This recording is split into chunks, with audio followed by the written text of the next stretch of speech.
Shalom, selamat pagi Bapak Ibu Saudara yang dikasihi Tuhan Yesus.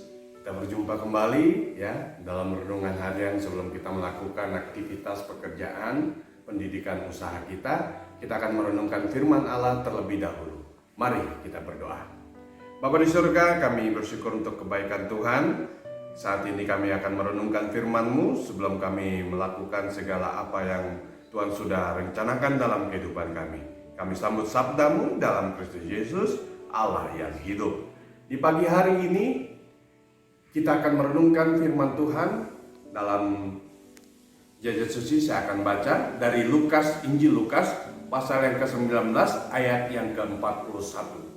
Dan ketika Yesus telah dekat dan melihat kota itu, ia menangisinya. Saudaraku, tema di pagi hari ini, luka hati. Ya. Luka hati telah memenuhi dunia ini, saudaraku.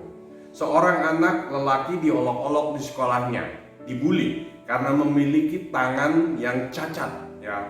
Seorang janda terluka ketika mengalami hari ketika suaminya dibunuh, ya, ataupun suaminya bunuh diri. Orang tua meratapi anak lelakinya yang memberontak, yang melawan sama orang tuanya, tidak ingat orang tuanya.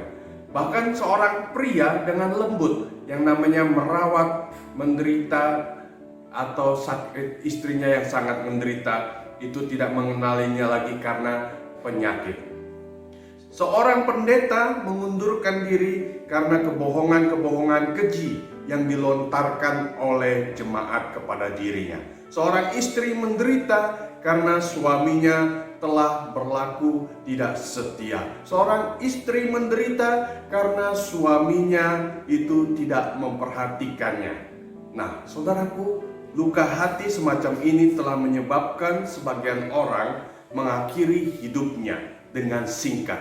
Sedangkan yang lain melarikan diri dari kenyataan dan menuju arah yang berlawanan, atau berusaha yang namanya menyibukkan diri dengan berbagai aktivitas kegiatan. Kita dapat belajar mengatasi segala luka hati kita dengan merenungkan apa yang terjadi atas Yerusalem.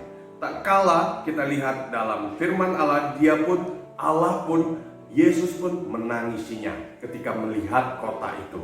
Ya saudaraku, di dunia ini lalu dia memberikan pandangan meneruskan pekerjaan yang harus dilakukan dia yang sudah dinubuatkan Allah di dunia ini, yang namanya menentang dosa atau mentiadakan dosa, mengajar manusia dan melatih manusia tersebut.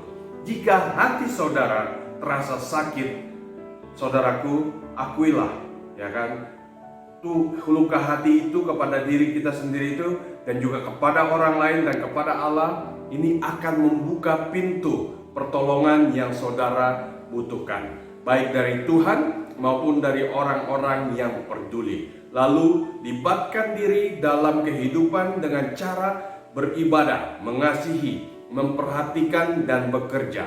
Ketika saudara melakukan hal-hal yang demikian, luka hati akan sedikit-sedikit berkurang dan sukacita saudara akan bertambah. Amin Bapak Ibu Saudara? Amin. Dengan melayani orang lain, luka hati saudara akan dipulihkan. Selamat melangkah sepanjang hari ini. Tuhan Yesus memberkati. Shalom.